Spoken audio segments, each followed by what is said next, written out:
Cette interview vous est proposée par les Scooby Cracks. Scooby, fais-moi ta dose. Oui.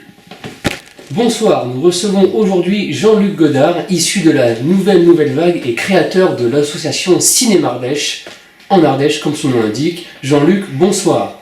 Bonjour. Vous avez été récemment très critique à l'égard de Luigi Godard, lui reprochant de vous avoir tout volé, y compris dans la création de l'association Cinéma Ardenne. Vous avez quelque chose à rajouter ? C'est un facas. Un rétrograde, bon, on va plaire aux journaleux seulement, ça me dépasse, moi, ça me soustrait même. Il faut réviser son ouvrage constamment, vous savez. C'est un cogne fétu, hein, un pauvre garçon, mais bon, tant mieux s'il est heureux. Hein.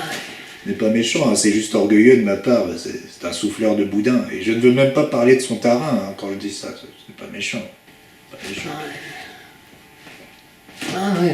Je suis sûr qu'il n'a jamais vu L'imposture ne se paie pas, vous connaissez sûrement ce bijou de Robert Wise. Et c'est le compte d'ailleurs de ne pas avoir vu ça pour un imposteur. Ouais, c'est intéressant ça. Ouais. C'est une mangeaille de cochon, hein. Il ne jure que par les anglo-saxons. D'ailleurs, dans ce phénomène, il est coupable. Il est coupable. Ah, c'est marrant ça. Ouais. Et alors, avec Cinéma Ardèche, on est plutôt sur un cinéma raciste, racé, libre et fougueux, prêt à supprimer des lettres de l'alphabet pour passer à autre chose, comme l'ont fait les peintres. Ouais. Ah ouais, c'est intéressant ça.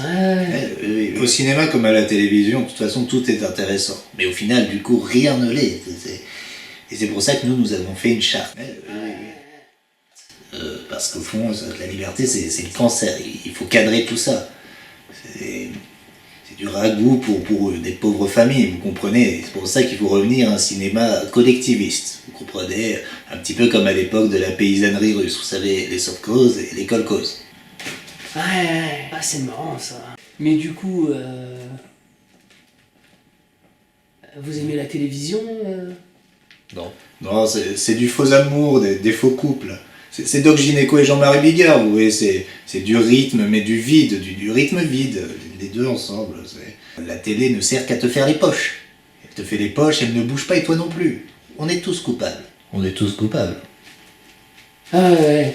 Et alors le premier film de votre association Cinéma Ardèche est sorti, ça s'appelle Un bout de souffle et on regarde ça tout de suite. Barbara. Pourquoi es-tu Barbara? Pour qui? Pourquoi? Il fait gris parce qu'il est 18h.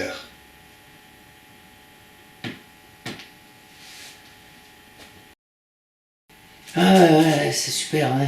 Et tu t'es déjà battu, toi, voilà, par exemple dans la rue, tu marches sur un trottoir, parce que bon, tu peux pas marcher sur la route, forcément c'est pour les voitures, et puis voilà, donc tu marches sur le trottoir, et voilà, ça n'arrive pas qu'aux autres, hein, tu te fais agresser par des individus lambda qui t'agressent, et toi, donc voilà, t'as plus trop le choix, t'es dans la rue, t'es sur le trottoir, parce que tu peux toujours pas être sur la route à ce moment-là, voilà, qu'est-ce que tu fais? Est-ce que je fuis, ou est-ce que je dois me battre?